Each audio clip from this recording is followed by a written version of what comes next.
Who knows what Jay-Z, J.K. Rowling, Bill Gates and Oprah Winfrey all have in common? Okay, I will tell you then. They have all overcome failure in one shape or form to go on to gain success in their respective careers.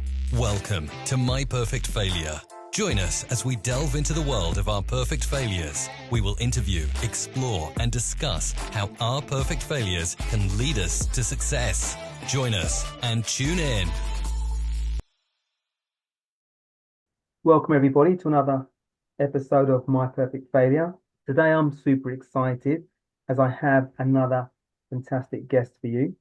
Joining us today is a spirit medium and development mentor with a passion for sharing insights and wisdom of spirit communication.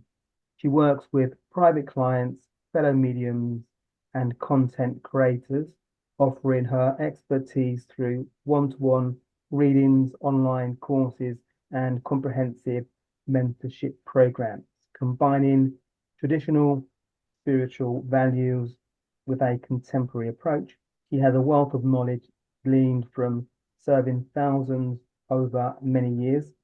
Her gift, inherited through generations, allows her to connect with the spirit world in a genuine, compassionate, and loving way. So a very warm welcome to My Perfect Failure, Karen Docherty. How are you, Karen? I'm good, thanks, Paul.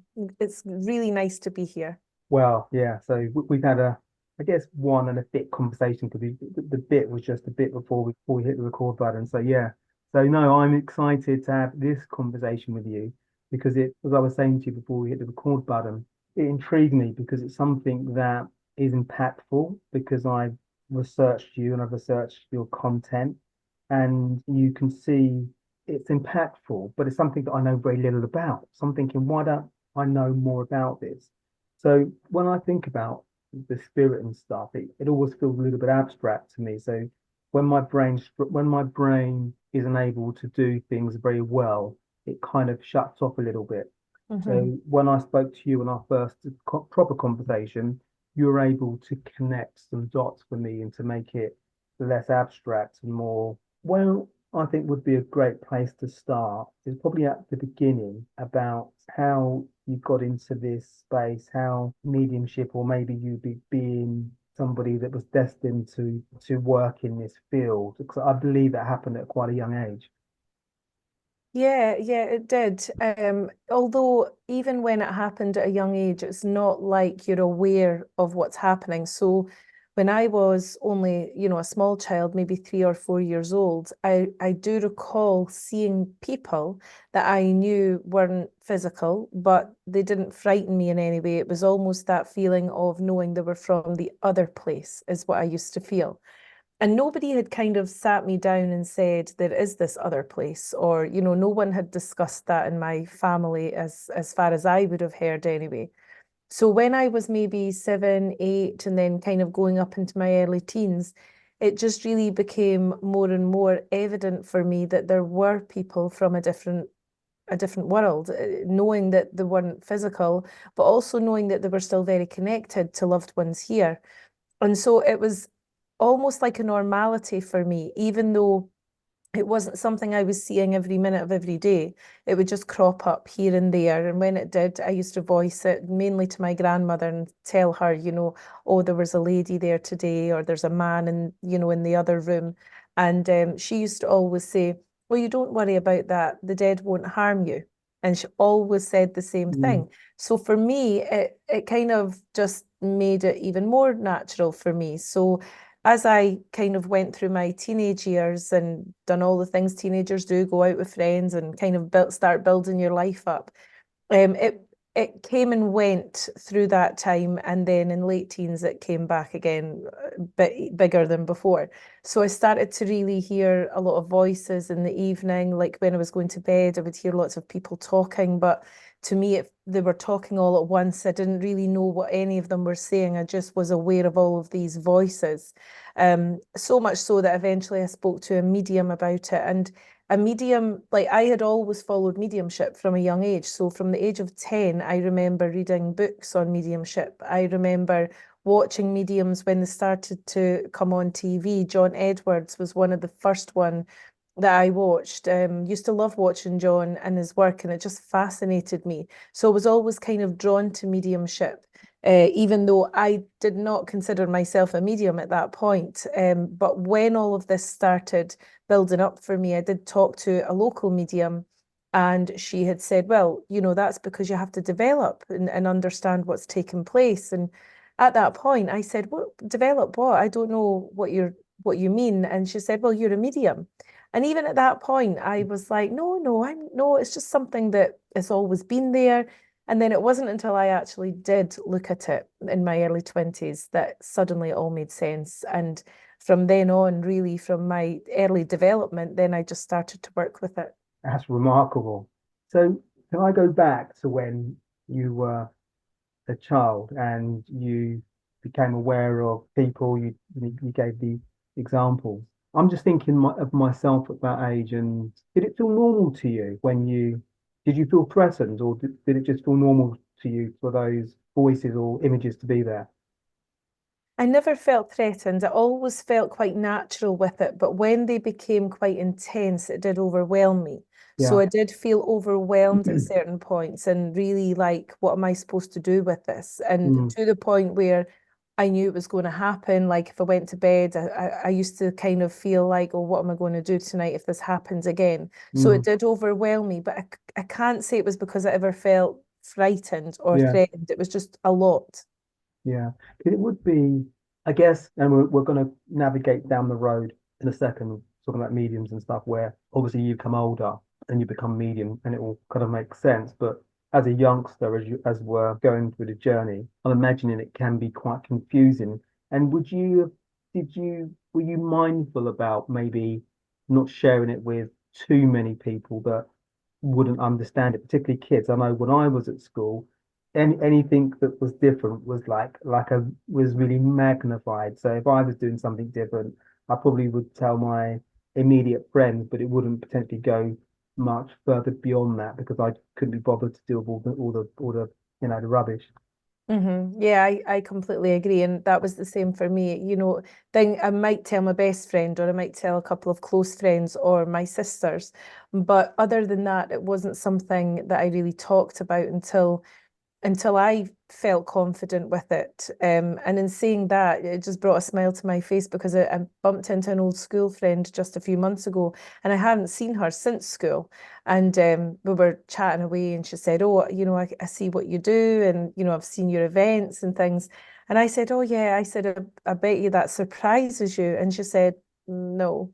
She said, we all knew there was something going on with you. Mhm. And that really shocked me because I felt I had kept it under wraps and Really? didn't really discuss anything. So I suppose other people are going to pick up on it. But for me, no, I didn't share it because number one, it's a very personal thing. Like even when I did start to do my development and did embrace that, it was maybe about a year before I told anyone what I was doing, even family, because you don't want someone coming and telling you that maybe it's not the right thing or, you know, they don't understand it. So what is it? And you need to go into it all. It's something that's a very personal part of your development. Yeah. So you go on this journey, and I think you mentioned that through your teens, it came and went in terms of maybe the intense engagements with it, and then as you got a little bit older, it came back, and you decided you were a medium. You were told you were a medium, so it was something you were going to embrace. So what's that pivot like from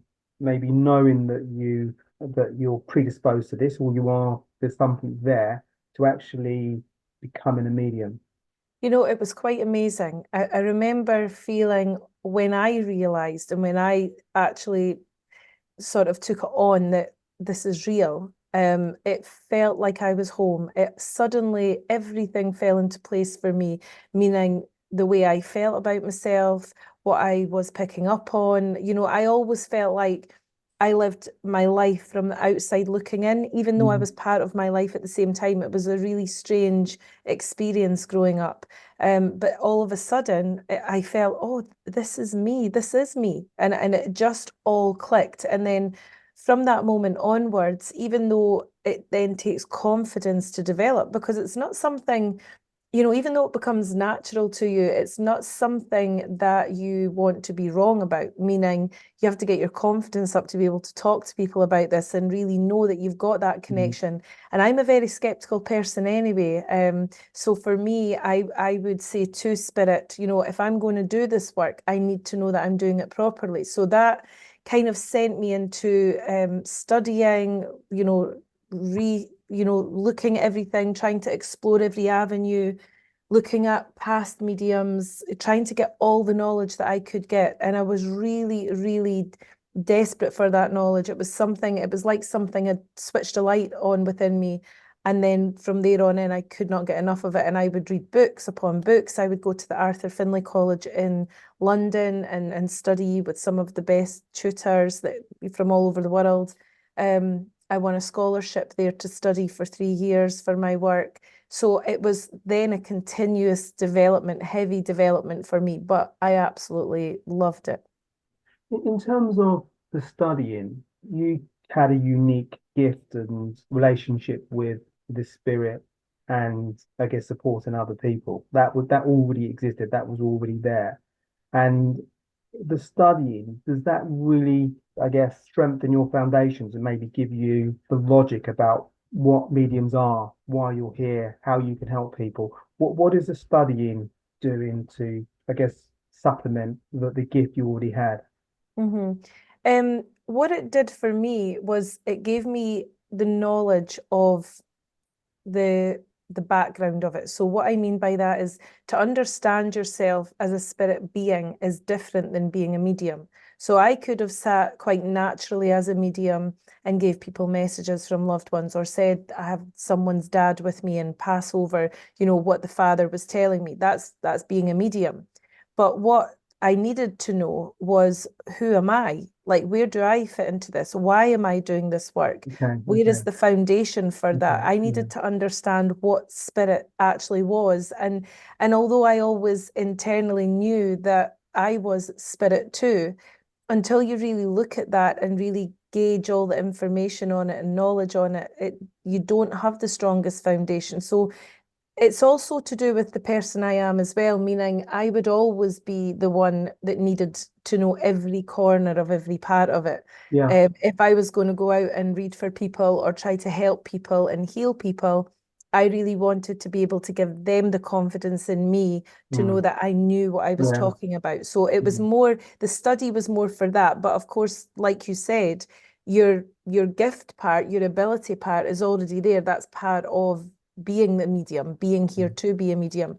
So it's just really enhancing that with knowledge of how spirit work, how can they communicate, and then trying to define how they're communicating with you. So I would learn more about, oh, okay, when I felt that, it meant X, Y, and Z, you know, and it was just about defining that. I've always thought about this over the years and I've never met anybody that's a medium that works with clients and supports people and is aware of the spirit, that the responsibility. I always think to myself, it's a massive responsibility to, when you get people coming to you because of, I guess, for various reasons, people will come to see mediums. And how do you deal with that side of things? Yeah, I mean, I think that's one of the biggest things that you do realize when you do start to do the work, because people that come to you are coming when they are feeling vulnerable, either through grief of losing someone, or maybe they're a bit lost on their own path with their own life. They've maybe been through a situation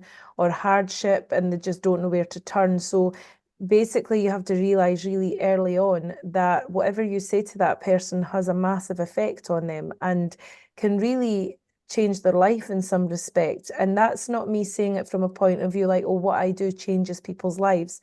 What I mean by that is, you know, if someone is in their most vulnerable position through loss or grief or being lost themselves, whatever I say to that person, I was fully aware had some weight behind it. So I needed to make sure that I could provide the proper guidance, like authentic guidance, authentic communication from spirit, so that whatever they took away from our time together, it would uplift them and help them and move them forward in some way and heal them. And mediumship is about healing. People, I think, sometimes think it's all about the communication, like proving that there is life after death, which is true. Of course, it's about evidential mediumship communication, but it's also about healing a wound, whatever that wound is that the person in front of you has.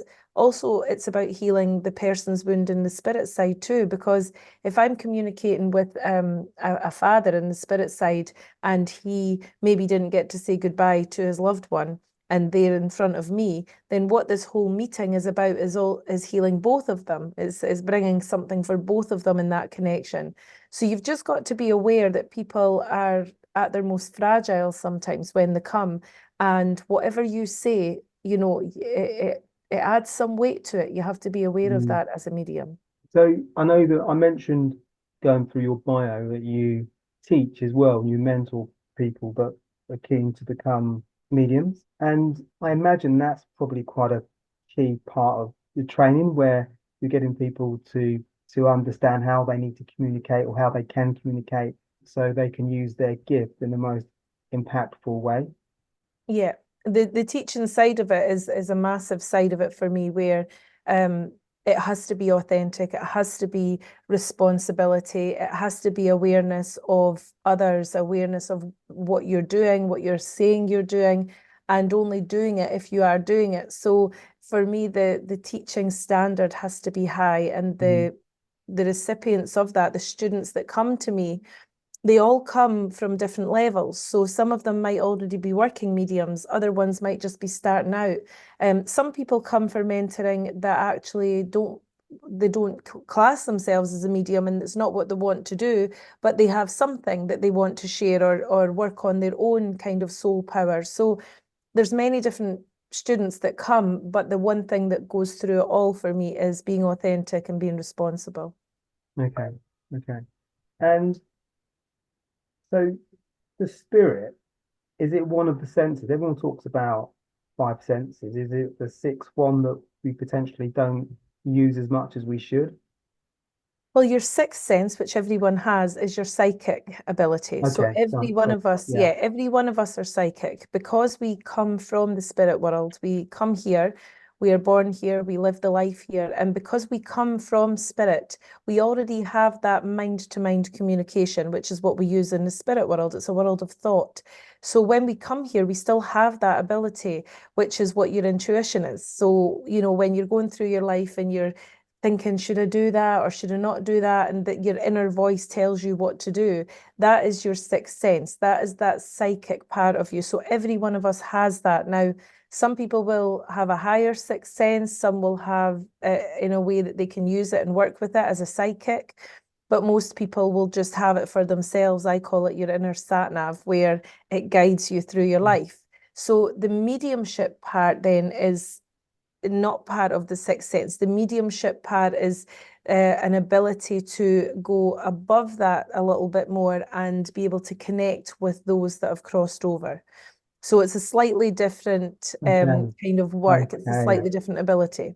Okay, so there's quite a clear difference between what a medium does. Was that something that you already knew that you possessed, or you started your training as a medium? Yeah, it was the mediumship that I started with because it was a very natural thing for me. So even now, I do a lot of psychic work, of course, because as a medium, you're going to work both psychically and mediumistically. But you will get psychics out there that are not mediums, but they do amazing psychic work, and that's more about helping the souls in this world, helping about their life, their direction, linking with their spirit. And it's an amazing thing. So it's just as valid. It's just slightly different. But for me personally, when I started, it was always about the spirit people. It was always about them coming in for me. Okay. And when you're working with a client or clients, I guess it probably varies in terms of what that might look like. But would it be multiple sessions that you would have with a client? Because sometimes, particularly over the years when you've seen it on TV, you just see them go into one session and then the light comes on and then they all kind of like, I don't know, talk a little bit and then they go off. But is it more would there be more sessions than just maybe the one? Yeah, it depends on what the person needs, but in general, I would say that most clients will return at some point for Mm. another session. Some are really regular, other ones are like maybe a few years between. I spoke to a lady today actually, and she said that I did a reading for her 20 years ago. And then this was her only other reading. So she'd waited 20 years and things had changed in her life. So you do get people that will come back. You get other ones that will be more regular, that maybe need a bit of guidance and psychic work, soul work. Soul coaching is another thing that I work alongside my son, actually, Lewis Hugh. He is a soul guidance coach. He's very psychic, but he uses his abilities in a completely different way than me. But what we've done is we've come together and collaborated on a mentorship program for those that want to develop themselves, their soul, their higher self. And so we've managed to kind of come together and create a program that would suit everyone. So those that don't want to be mediums don't need to do the second part of it, but those that want to do it can do it. So it's quite amazing actually. But so likes for Lewis, he would probably have much more regular people coming Okay, back than yeah. I would, because it's a Okay, different thing. yeah. I think I get that. So soul guidance, is that I think you kind of gave me the answer. It's where people want to engage their higher self. It's almost finding themselves and accepting themselves because what I loved about what you said earlier was when you spoke to that lady and she was like, you are a medium. And then when you decided that, yeah, I am, and it just felt so natural. And I think to myself, how many of us actually get to that point where we get that sense of it's like when you arrive home, like you've just come back from the States, you've had a long trip. When you arrive home, it just feels like you're home. And Mhm. and I'm imagining people when they find the career they want or the vocation that they want or that purpose driven life, if we get to that point where it just feels organic, it feels like we've arrived. Maybe I'm going maybe a little off track here, but No, self guidance is that yeah. is that in that same kind of basket?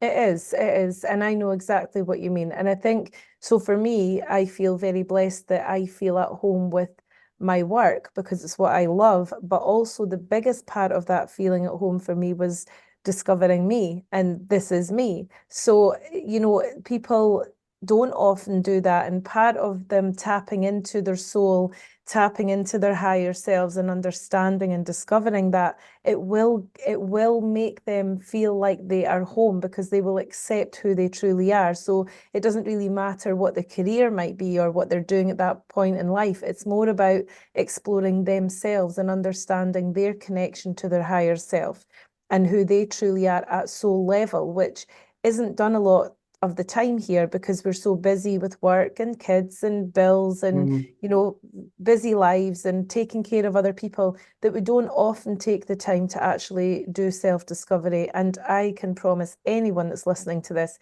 if you do this, if you do the soul guidance, if you tap into that, you will absolutely get that feeling of being at home the way that I did. to be honest, it almost feels to me like a no-brainer because because I think with life, it's very easy to end up doing something and then routine, habit dominates, takes over. And then we don't really question. Even if I think we know that it feels, I always have this expression like an ill-fitting suit. We tolerate it Hmm. because to maybe challenge it too much we feel that we're going to have to feel a little bit uncomfortable. So with the soul guidance, is there a period where you're going to feel a little bit uncomfortable whilst you're going through that discovery phase? Absolutely. Yeah. And that's what people are frightened of. And, none of us like change as human Mm, beings. We're creatures of habit and we like the boundaries that we set around ourselves. Now, a lot of that can come from your childhood. It can come from your environmental things, dependent on the way that your parents were, dependent on what you've gone through in your life. You might not like change. You might run from change. And part of development is change, and it is something that you do have to go through. But it's something, it's almost saying like, well, if you go through this change, there is a rainbow at the end of that, you know, because it is, that's how it is. It's not something that you have to go through in an uncomfortable way and there's nothing to show for it. It's something that you're actually navigating your way through who you are and understanding who you really are. And that can only better your life. There's nothing, there's no way that you can go through that for it to have an adverse effect. So it's something that you have to go through. Yes, it's uncomfortable in the sense that it makes you look at life very differently. It makes you see things that you won't tolerate anymore. It makes you sensitive to things that maybe you weren't even aware of at times before that. So relationships can change, friendships can change, your outlook changes. But at the same time, what you gain from that is an abundance of understanding yourself. And it's the most amazing feeling. So for me, it's, you know, like you say, it's a win-win, even though you have to go through that uncomfortable stage initially. Yeah. And I think once you recognize that you're doing it for the right reasons, you're doing it because there's something that you need to kind of explore. Something doesn't feel quite right. And we're doing this because we want to explore it. Clearly, it's going to take some discipline and that ability to experience a little bit of discomfort. But I guess the deeper you go into the process, the more you can say, actually, this totally makes sense. So mediumship for this space, I guess there's a bit more than mediumship. There's lots of different pieces of the jigsaw, it seems to me. But was that in your family even before you? Well, yes, it was. Not that I was aware of it when I was younger, but the grandmother that I talked about at the start, that's my dad's mother. She was very mediumistic. She didn't use it that way. I do recall as a child watching her reading tea leaves for people that used to come to our house. You know, I recall sitting in her kitchen when I was maybe 4 years old and being fascinated by the way she was saying to them, right, you have to turn the cup 3 times, and then they would turn the cup upside down, and then she would read the tea leaves. So I remember that, but she didn't really talk about it as much. But later in life, of course, as I got older and was experiencing this, and I was lucky to still have my grandmother until I was in my 20s. I was able to talk to her then, and actually she was very mediumistic but didn't really use it. But her sister was a medium and went out and did trance mediumship work as well, which is like going into a deeper trance with your mediumship. And so it was there. And the one thing that I became aware of very early on was there is always you know, a lineage of mediumship within a family. There's always someone before you that's done it, even if it's a few generations before. Okay, okay. So you have said this, so forgive me for going back over old ground a little bit. So mediumship, that would be to do with grief. Yeah, that's to connect with those that have crossed over, to bring Okay, evidence that there's still life after physical death. okay, okay. And the spirit, when you're, or the psychic work, is that more so where people are looking for answers? I guess everybody's looking for answers, even from the mediumship.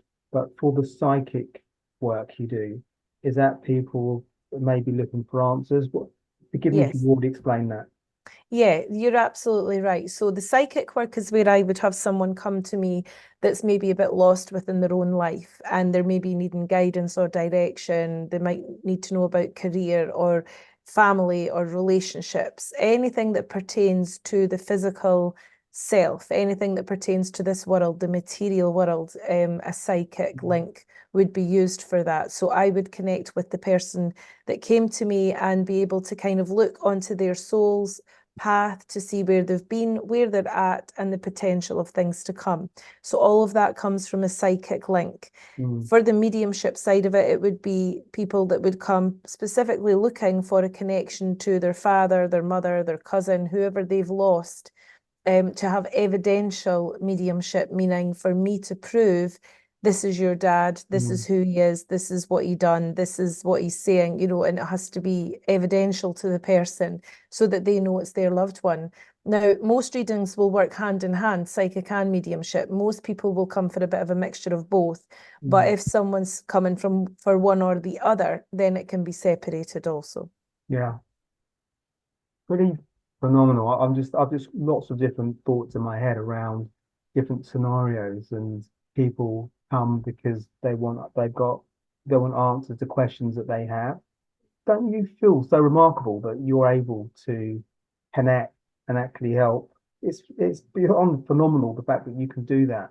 So there's somebody that you seemingly weren't aware of before they came to meet you, i.e. the person, and then you're connecting with a dad or a auntie or an uncle. Yeah, I mean, it really is. For me, every time, I mean, I never stop being amazed at it. It's something that you can't really become complacent about. It's something that really touches my soul too. So when that happens, and I know that I've connected for that person with the person in the spirit side, I can feel the person in the spirit side's love for that. I can feel their, their excitement about that. And I can also see the effect it has on the person in front of me. And I just always feel very blessed to be part of that. And if it's a psychic link, if the person's lost, of course, I love helping with that too. But more than giving them answers, like I will never say anything that would influence the decision, because then that's me telling someone what they should do, and I can't do that. That's not what my work is. So it's more about showing the light for them onto the path. It's more for saying, look, this is where you're at and this is why you're here, or this is where the potential is, and it's up to that person to make a choice. But what you can see that it does for that person is clear any debris out of their mind, so that then they can go on and empower themselves and make the correct decision.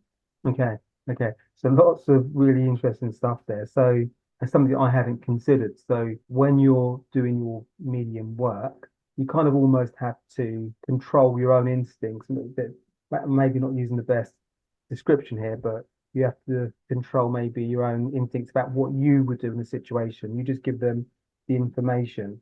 And I guess that must be, again, you train mediums. So that must be, I imagine, quite important during the training, because it can be very easy just to say, you could do this or you could Yeah. do that. Yeah, and another thing that happens is you will have people come to you that you have been through a similar situation. So you have to be very aware that you can't put what you did into that situation, or how it made you feel, or how you dealt with it. You can't use any personal feelings at all. You have to remove yourself from that. But if you're a working psychic or working psychic medium, you should be able to do that. If you're not able to do that, then you obviously need to develop that side of it, because like I said earlier, you really can influence someone's life. And I hear mediums saying things like, oh, I've got your mum here and she's saying you need to do X, Y, and Z. And the spirit people don't come to tell us what to do. They come to give us evidence that they're there. They can share that they know about a situation. Like a grandmother might come in and say, I can say, your grandmother's showing me that there's problems with a house and you've been waiting to buy this house and there's delays or whatever. And the person would say, yes, that's correct. The grandmother's not going to say, right, this is what you need to do about it. The grandmother's telling them that she can see that from the spirit side. And she might say, she says it's going to be all right. It's okay. You don't have to panic, give that kind of advice. But really, the spirit people don't want to tell us what to do, because our whole thing here in this human life is having the experience and making our own decisions and learning from them. Okay, fascinating. Something you said earlier, and it almost made me feel that, particularly when you're doing the medium work, that you're not just serving the people that come to see you, you're also serving the people that you're connecting them with, because you said that they feel you can see that they're happy, that there'll be some level of emotion that they are able to radiate. Maybe you can expand on that point. Yeah, so if I'm making a connection for someone in the spirit side, let's say it's a mother from spirit that comes forward for their daughter, that mother maybe passed away suddenly, let's say, didn't get a final goodbye with the daughter, and she has watched that daughter going through such an emotionally hard time and grief. because she's passed away. So that mother wants to come forward, number one, to prove her survival, to say, I'm not gone, I'm here, and give evidence of that. But that mother also wants to help heal her daughter. And in turn, what that does is then it settles the mother in the spirit side, because she knows that she's had that chance to actually communicate with her daughter. So you can feel the healing on both sides. I can feel it on both sides. Other situations might be where there's maybe been a relationship that wasn't good. Maybe there was things done in the lifetime that shouldn't have been done, and that person's come forward to acknowledge that and try to bring healing to that person, to say sorry or to try and remedy something. Well, instantly I will feel that person in the spirit world feeling almost like a sigh of relief that they have managed to kind of get some communication forward. So then that again heals a little bit of them too. So there's always healing on both sides. Our loved ones that are in the spirit world know exactly where they are, and they know that they've survived and that they live on, but they still miss the physical touch. They still miss, holding their children. They still miss going to work, having a cup of tea with their grandchild. They miss all of these physicality things. So they still have a need to communicate and say, I'm okay, but I miss this, I miss you. And it kind of helps them along too. Fascinating stuff. So I was just thinking around you and other mediums that maybe, so like you as a medium, if you want to connect with family member or something in your family tree, you've got tools. Can you just do that, or would you seek another medium to do that for you? Yeah, I get asked that all the time, Paul, and I don't get a special pass to do that. And that's the only Okay. way I can say it. So my own mum, she's in the spirit side. She passed Yeah. away 8 years ago. And I've probably only felt my mum around me maybe 3 or 4 times in that time.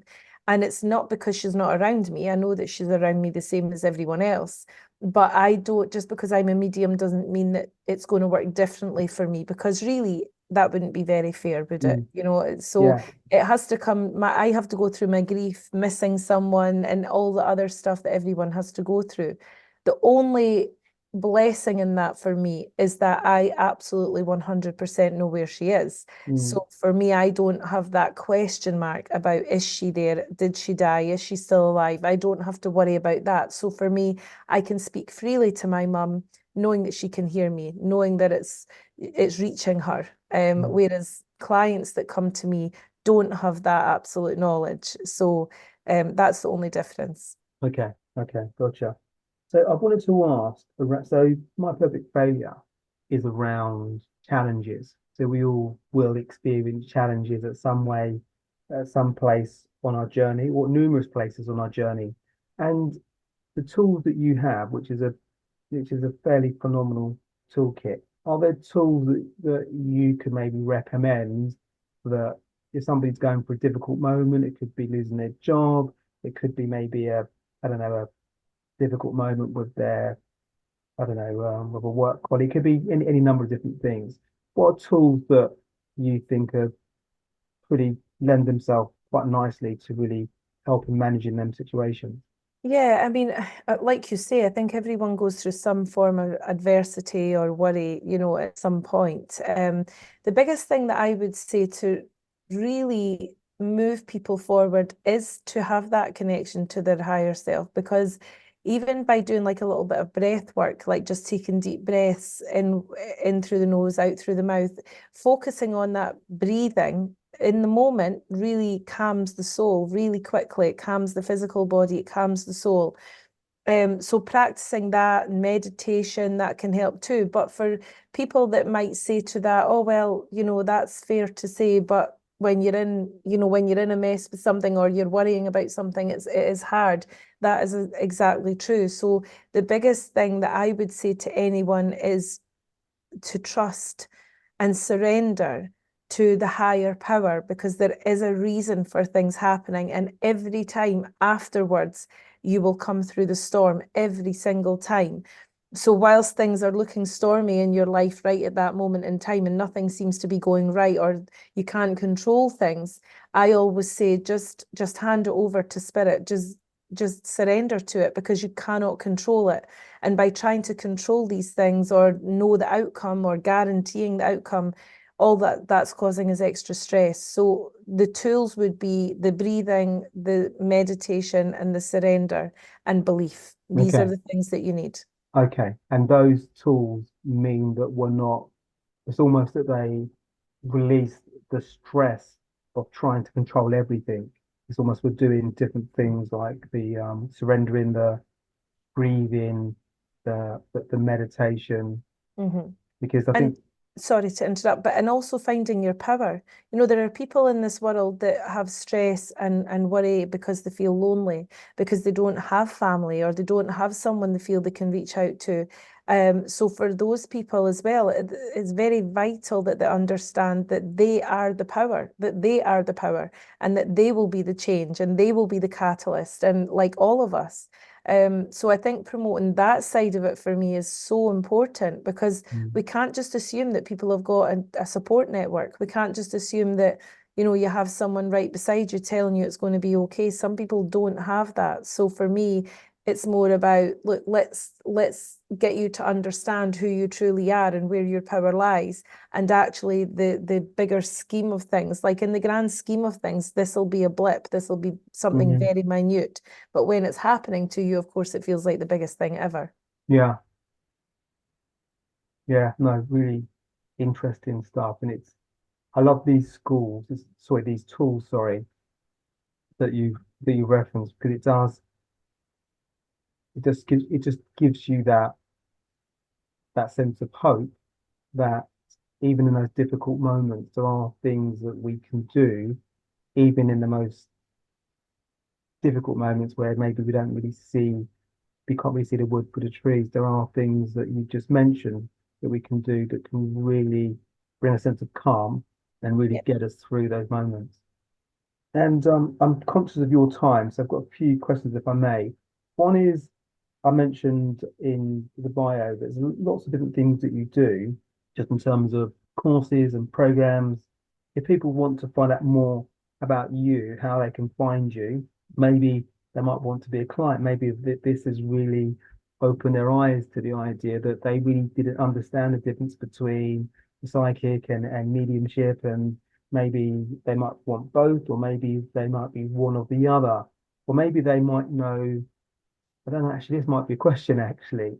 It's like if somebody's listening to this now, watching this, and they think, you know what, this would be wonderful for, I don't know, a family friend that's maybe just lost somebody.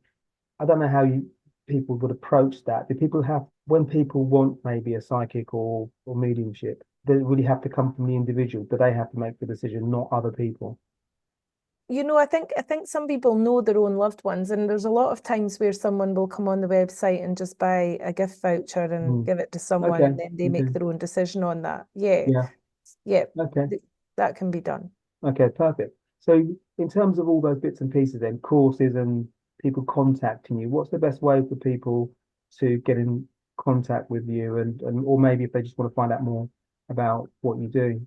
So everything's on the website, karendocherty.com, but there's also a form on there that you can fill in to ask any questions, or you can email me through that website to ask questions. As far as the mediumship goes, and the mentorship side of things, the teaching side, and the collaboration with Lewis Hugh, that's all on the website as well, but you do have to apply for that. And then what happens from there is Lewis and I both look at the applications and decide if the program would be right for the person. Mm. Because one other thing that was very important to me was, this is not one size fits all. This is something where if I'm going to say I want to mentor someone, then it really is a one-to-one Yeah, mentoring, and it's yeah. not just for, hundreds of Mm. people. So there is an application process for that, but anyone can apply, anyone at all. And there are no stipulations to it. It's just whatever you feel and you put in your application. So Mm. that's all at karendocherty.com as well. Okay. It sounds phenomenal as well. I love what your son's doing as well. Soul guidance coach. So yeah, all wonderful stuff. And yeah, so I guess the final question is the recurring question. So if you could invite three inspirational people for dinner, they could be alive or past, who might you invite? Well, one of them would definitely be a medium called Helen Duncan, who was a Scottish medium, actually. She was a physical medium, materialization medium. And she actually ended up going to jail for witchcraft because she materialized a sailor at a seance, and the authorities thought she must have been a spy because she knew this information. So she actually was put to jail for 9 months. I'm actually still in touch with her family, and they're still fighting for a free pardon for Helen. So Helen is one of the mediums I would absolutely love to have to dinner. Can I ask a question around that? So what does materialize mean? Materialization was a form of mediumship that where the spirit actually materialized. So Helen used to have her seances in closed rooms. So there might be 8 people there. And what would happen is Helen would go into a deep trance state, and ectoplasm, which is substance that comes from the medium, forms the spirit person. So you could actually see the person physically with your eyes. So the people in the room would be able to see the spirit person. It's very, very rare now. I mean, I don't know that there are really any mediums now that can do this. It's something that seemed to be more prominent back in the early 1900s. But her story has always fascinated me from a young age. So again, I feel like Helen inspired my mediumship as well. So I would love that. Also Arthur Conan Doyle, he was, a real big advocate for spiritualism and everything to do with spirit. And then there was a man called Gordon Higginson who was very involved in spiritualism also, and the college in London, and he was a medium from the age of 3. He was a phenomenal medium. So I would absolutely love to speak to him. Yeah. What a fascinating dinner that would be. Oh, that would be amazing. Yeah, I think it would go on for a long, long time. Me too. A long, long time. Do you ever get together with other mediums from the different parts? It could be a Zoom call, it could be in person, or are you guys too busy? Yeah, we do. We keep in touch. There's people you meet along the way. I've got lots of medium friends who are also out working from all over the world, really. I mean, we don't get to see each other at all, really. So like you say, it would be a Zoom call, now and then sort of thing. But, it's nice to have that little bit of a network. I wouldn't say it's something that, I work with all the time. I think any medium would tell you that it is quite a lonely road, really, because your mediumship's very unique. But I would say there's, 9 or 10 mediums that I have become really good friends with over the years, and who sing from the same hymn sheet as me. So it's resonating, with each other with your mediumship. Yeah. Okay. Karen, wow, this has been amazing. Really insightful. Learned lots, and keen to learn more. So thank you for your time today. Well, you're so welcome. Thank you for inviting me here. You're very welcome. And thank you, everybody, for tuning in to this episode of My Perfect Failure. We're always looking to grow the show. So please do share this episode with anybody that you know that is really keen to learn more about themselves, or maybe even their family, and maybe knowledge of the spirit and knowledge of mediumship might be just what they need. And your feedback is always most welcome. So definitely let me know about things you like, and equally things you don't like. And you can find me at paul@myperfectfailure.com, or you can find me via the feedback page on the website. So take care for now. Bye. Thanks for listening to My Perfect Failure podcast. Be sure to visit www.myperfectfailure.com to join the conversation. Subscribe to our podcast on iTunes or Google Play. Look out for our next episode.